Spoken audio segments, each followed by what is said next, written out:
দুর্নীতি, খাদ্য বন্টন দুর্নীতিতে ইতিমধ্যেই জ্যোতিপ্রিয় মল্লিক গ্রেফতার। জ্যোতিপ্রিয় মল্লিক বনমন্ত্রী, এই সময় প্রথম কোনো মন্ত্রীর দফতরে তল্লাশি ইডির, এবং আজকে বন দফতরে তল্লাশি চালিয়ে, বনমন্ত্রীর দফতরে তল্লাশি চালিয়ে 10 কোটি টাকার ফিক্সড ডিপোজিটের নথি এবং আরও বেশ কিছু নথি উদ্ধার করেছে ইডি। দেখুন।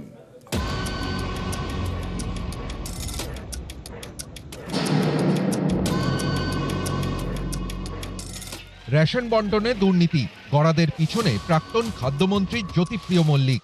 2011 থেকে 2021 প্রায় 1 দশক খাদ্যমন্ত্রী থাকার পর দফতর বদলে বনমন্ত্রী হন জ্যোতিপ্রিয়। মঙ্গলবার বনমন্ত্রীর অফিসেই হানা দেয় ইডি। সল্টলেকের অরণ্য ভবনে প্রায় 11 ঘন্টা ধরে তারা তল্লাশি চালায়।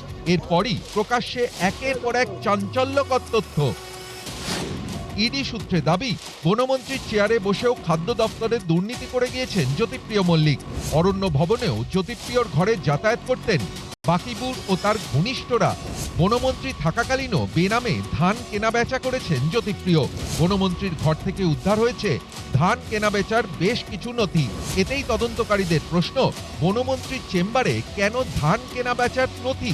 ইডি সূত্রে এও দাবি, মন্ত্রীর ঘর থেকে উদ্ধার হয়েছে তার স্ত্রী, মেয়ে, নাতির নামে 10 কোটি টাকার এফডির নথি। তল্লাশিতে মিলেছে 2টি বেনামি সম্পত্তির দলিল, 700 স্ট্যাম্প পেপারও উদ্ধার হয়েছে বলে ইডি সূত্রে দাবি। এর আগে চার্জশিটে ইডি দাবি করে, শুধু ধান কেনার নামেই 450 কোটি 31 লক্ষ টাকার দুর্নীতি হয়েছে। প্রাক্তন খাদ্যমন্ত্রী জ্যোতিপ্রিয় মল্লিকের হাত ধরেই হয় এই দুর্নীতি। দুর্নীতিতে প্রত্যক্ষভাবে জড়িত চালকল মালিক বাকিবুর রহমানও। আদালতে ইডির আইনজীবী বলেন, 2টি সংস্থা খুলে কৃষকদের থেকে ধান কেনা হয়।